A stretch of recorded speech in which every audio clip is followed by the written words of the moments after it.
Now, to the other big story we're following. Former President Donald Trump is in New York City right now, ahead of his first court appearance tomorrow.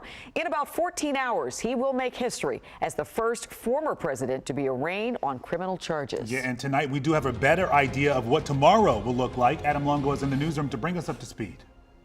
Right now, former President Donald Trump is here inside of the building, Trump Tower, where he launched his political career ahead of the 2016 election. And in just a few hours, he'll appear before a judge in a case that could have major political implications on his current bid to retake the presidency. Now, I want to walk you through what's happened today and what comes next. But first, the big decision from the judge. It came in around 10 o'clock tonight. TV cameras will not be permitted in court for Trump's arraignment in Manhattan. Now, Trump's legal team had argued against that, saying it would raise security concerns and create a circus-like atmosphere. Still, photographers, however, will be allowed in the courtroom briefly. Now, Trump left his Florida estate at Mar-a-Lago and arrived in New York and landed there this afternoon. He is expected to surrender himself to authorities at the courthouse sometime after 1 o'clock and then appear for an arraignment in front of Judge Juan Merchan at 2:15. Now, it's at that point we should find out about the exact nature of the charges against the former president. Now, CNN is reporting that the charges include more than 30 counts related to business fraud tied to the hush money payments made to adult film star Stormy Daniels, but we won't know for sure until that indictment is unsealed. Here's one of Trump's attorneys.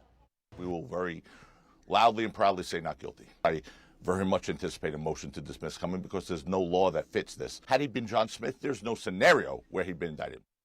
Now, following his surrender to authorities, Trump is expected to be fingerprinted like any other defendant. And it's not clear, though, if he'll have a mugshot taken or if he'll be handcuffed.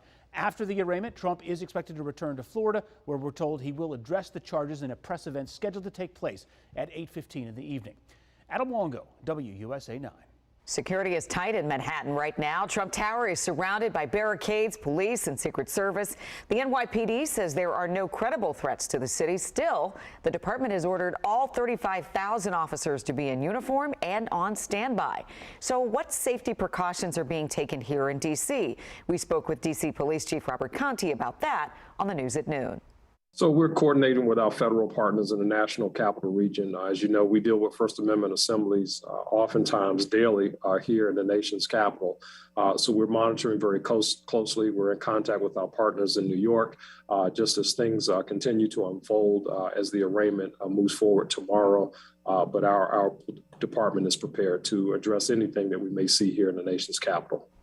Some barricades are up at the Capitol right now. They first went up when Trump predicted his arrest and called for protests. Chief Conti says the department is not aware of any credible threats to the city. All right, and be sure to stick with us as news breaks on the Trump indictment. For updates anytime, though, download the WUSA 9 app on your phone and stream us for free on WUSA 9 Plus for Roku and Fire TV.